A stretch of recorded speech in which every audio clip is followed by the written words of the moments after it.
ನಮಸ್ತೆ ರೈತರ ಮಿತ್ರರೇ, ನಾನು ಸಂದೀಪ್, ತೋಟಗಾರಿಕೆ ತಜ್ಞ.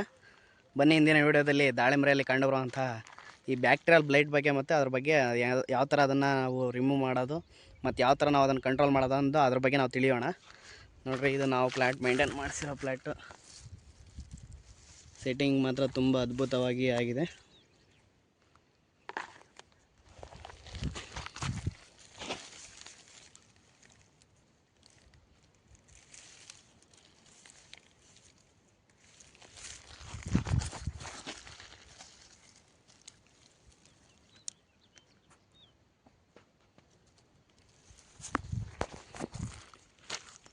ತುಂಬ ಚೆನ್ನಾಗಿ ಸೆಟ್ಟಿಂಗ್ ಎಲ್ಲ ಆಗಿದೆ. ಆದರೆ ಇದರಲ್ಲಿ ಇನ್ನೂ ಮಳೆಗಾಲ ಸ್ಟಾರ್ಟ್ ಆಗಿಲ್ಲ, ಆದರೂ ಕೂಡ ಕಡ್ಡಿಯಲ್ಲಿ ಆಲ್ರೆಡಿ ಬ್ಲೈಟು ಕಾಣಿಸ್ಕೊಳ್ತಾ ಇದೆ. ಯಾಕಂದರೆ ಇದು ಗಿಡದಲ್ಲೇ ರೋಗ ಬಂದಿದೆ, ಇವ್ರು ನೋಡ್ಕೊಂಡಿಲ್ಲ, ಗಿಡ ತಂದು ರೋಗದ ಗಿಡನೇ ಇಟ್ಬಿಟ್ಟಿದ್ದಾರೆ. ನೋಡಿರಿ, ಇಲ್ಲಿ ಅಬ್ಸರ್ವ್ ಮಾಡ್ತೀರಿ, ಇಲ್ಲಿ ಸ್ಟೆಮ್ಮು ಬ್ಲ್ಯಾಕ್ ಕಲರ್ ಆಗಿದೆ ನೋಡಿ.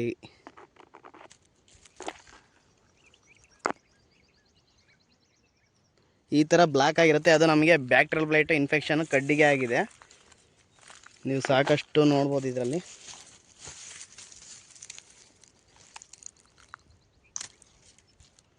ನೋಡಿರಿ, ಹೆಬ್ಬಟ್ಟು ಇಟ್ಟಿದ್ದೀವಲ್ಲ, ಅಲ್ಲಿ ನೋಡಿರಿ ಬ್ಲ್ಯಾಕ್ ಕಲರ್ ಆಗಿದೆ. ಇದು ಬ್ಯಾಕ್ಟೀರಿಯಲ್ ಬ್ಲೈಟ್ ಇನ್ಫೆಕ್ಷನ್ ಆಗಿದೆ. ಅದಕ್ಕೋಸ್ಕರ ಎಲೆಗಳೇನಾಗಿದೆ, ಇದೊಂದು ಸ್ವಲ್ಪ ಲೀವ್ಸು ಯೆಲ್ಲೋಯಿಶ್ ಆಗಿಬಿಟ್ಟಿದ್ದಾವೆ.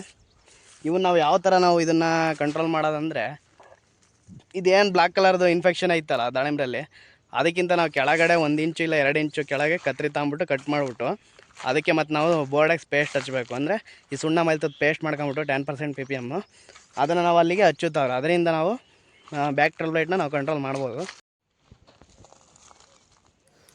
ರೈತ ಮಿತ್ರರೇ, ನೀವು ಅಲ್ಲಿ ನೋಡಿದ್ರಲ್ಲ ಬ್ಲ್ಯಾಕ್ ಕಲರ್ ಆಗಿತ್ತಲ್ಲ ಕಡ್ಡಿಯಲ್ಲಿ, ಆ ಬ್ಲ್ಯಾಕ್ ಕಲರ್ ಆದಾಗ ಏನಾಗುತ್ತೆ ಅಂದರೆ ಒಳಗಡೆ ಈ ಬ್ಯಾಕ್ಟೀರಿಯಾ ಅಂತಾರೆ, ದುಂಡಾಣು ಅಂತಾರೆ ಕನ್ನಡದಲ್ಲಿ, ಅದು ಅಟ್ಯಾಕ್ ಆಗಿಬಿಟ್ಟು ಮತ್ತು ನಮಗೇನು ಈ ಫುಡ್ಡು ಮತ್ತು ಈಗ ಝೈಲಮು ಫ್ಲೋಯಮ್ ಅಂತ ಇರುತ್ತೆ, ಅಂದರೆ ಈ ಫುಡ್ಡು ನೀರು ಆಹಾರ ಅವೆಲ್ಲ ಉತ್ಪತ್ತಿ ಆಗುತ್ತಲ್ಲ, ಅವೆಲ್ಲ ಮೇಲಕ್ಕೆ ಹೋಗ್ತಾ ಇರುತ್ತಲ್ಲ, ಅಲ್ಲಿ ಆ ಬ್ಯಾಕ್ಟೀರಿಯಾ ಅಟ್ಯಾಕ್ ಮಾಡಿಬಿಟ್ಟು ಅಲ್ಲೆಲ್ಲ ಫುಲ್ಲು ಜಾಸ್ತಿ ಆಗಿಬಿಟ್ಟು ಬ್ಲ್ಯಾಕ್ ಮಾಡಿರುತ್ತೆ. ಅದಕ್ಕೋಸ್ಕರ ಅದೇನಾಗುತ್ತೆ, ಫುಡ್ಡು ಸಪ್ಲೈ ಆಗಲ್ಲ, ನೀರು ಸಪ್ಲೈ ಆಗಲ್ಲ, ಅದಕ್ಕೋಸ್ಕರ ಅದು ಲೀವ್ಸ್ ಏನಾಗುತ್ತೆ ಯೆಲ್ಲೋಯಿಶ್ ಆಗುತ್ತೆ. ಆ ಥರ ನಮಗೆ ಸಿಮ್ಟಮ್ ಕಾಣಿಸ್ತವೆ. ನೀವು ಆ ಥರ ಕಂಡ್ರೆ ಹೆದರಿಕೊಳ್ಳೋ ಅವಶ್ಯಕತೆ ಏನಿಲ್ಲ, ಗಿಡ ತೆಗೆದಾಕೋದು ಆ ಥರ ಏನು ತಲೆ ಕೆಡಿಸ್ಕೊಬೇಡ್ರಿ. ಅದೇನು ಎಲ್ಲಿ ನೋಡಿರಿ ಬ್ಲ್ಯಾಕ್ ಕಲರ್ದು ಎಲ್ಲಿ ಸಿಮ್ಟಮ್ ಆಯಿತು ಅದನ್ನು ಬ್ಯಾಕ್ಟೀರಿಯಲ್ ಕ್ಯಾಂಕರ್ ಅಂತಾರೆ, ಅದನ್ನು ರಿಮೂವ್ ಮಾಡಿಬಿಡ್ರಿ ಅಷ್ಟೇ. ಇದು ನೋಡಿರಿ, ನಮ್ಗೆ ಇನ್ನೂ ಬೆಳೆ ಇನ್ನೂ ಇವಾಗ ಬಿಟ್ಟಿದ್ದಾರೆ. ಇದರಲ್ಲಿ ಆಲ್ರೆಡಿ ಬ್ಯಾಕ್ಟೀರಿಯಲ್ ಬ್ಲೈಟ್ ಇನ್ಫೆಕ್ಷನ್ ಇದೆಯಲ್ಲ, ಇದು ನಾವೇನಾದರೂ ಕೆಲವೊಬ್ರು ಏನು ಮಾಡ್ತಾರೆ, ಭಾಳ ನೆಗ್ಲೆಕ್ಟ್ ಮಾಡ್ತಾರೆ ರೈತರು. ಅವಾಗೇನಾಗುತ್ತೆ, ಅಕಸ್ಮಾತ್ ಒಂದೇ ಒಂದು ಮಳೆ ಬಂದೈತೆ, ಮಳೆ ಬಂದೈತೆ, ಈ ಬಿಸಿಲಿಗೂ ಅದಕ್ಕೆ ಟೆಂಪ್ರೇಚರ್ಗೂ ಮತ್ತು ಮಳೆಗೂ ಸೇರಿಬಿಟ್ಟು ಹ್ಯೂಮಿಡಿಟಿ ಕ್ರಿಯೇಟ್ ಆಗುತ್ತೆ ವಾತಾವರಣದಲ್ಲಿ. ಆ ಹ್ಯೂಮಿಡಿಟಿ ಕ್ರಿಯೇಟ್ ಆಯ್ತು ಅಂದರೆ ಸಿಕ್ಕಾಪಟ್ಟೆ ಬ್ಯಾಕ್ಟೀರಿಯಲ್ ಇನ್ಫೆಕ್ಷನ್ ಈ ಕಾಯಿಗಳಿಗೂ ಕೂಡ ಜಾಸ್ತಿ ಬರುತ್ತೆ. ಅದಕ್ಕೋಸ್ಕರ ಈ ಥರ ಲೀವ್ಸ್ ಎಲ್ಲ ಇರ್ತವೆ. ಹಂಗೆ ಒಂದು ಸ್ವಲ್ಪ ಕಡ್ಡಿ ನೋಡಿದಾಗ ಒಂದು ಸ್ವಲ್ಪ ಎಲ್ಲಾದರೂ ಬ್ಲ್ಯಾಕ್ ಕಾಣ್ತಾ ಬರುತ್ತೆ ನಿಮಗೆ. ಅಲ್ಲಿ ನೀವೇನು ಮಾಡಬೇಕು, ಆ ಕಡ್ಡಿಗಿಂತ 1 ಇಂಚು 2 ಇಂಚು ಕೆಳಗಡೆ ರೋಗ ಆಗಿರುತ್ತಲ್ಲ ಬ್ಲ್ಯಾಕ್ ಕಲರ್ದು, ಅದಕ್ಕಿಂತ 2 ಇಂಚ್ ಕೆಳಗಡೆ ಕಟ್ ಮಾಡಿಬಿಟ್ಟು ಅದಕ್ಕೆ ನಾವು ಬೋರ್ಡೆಕ್ಸ್ನ ಪೇಸ್ಟ್ನ ಹಚ್ಚಬೇಕಾಗುತ್ತೆ.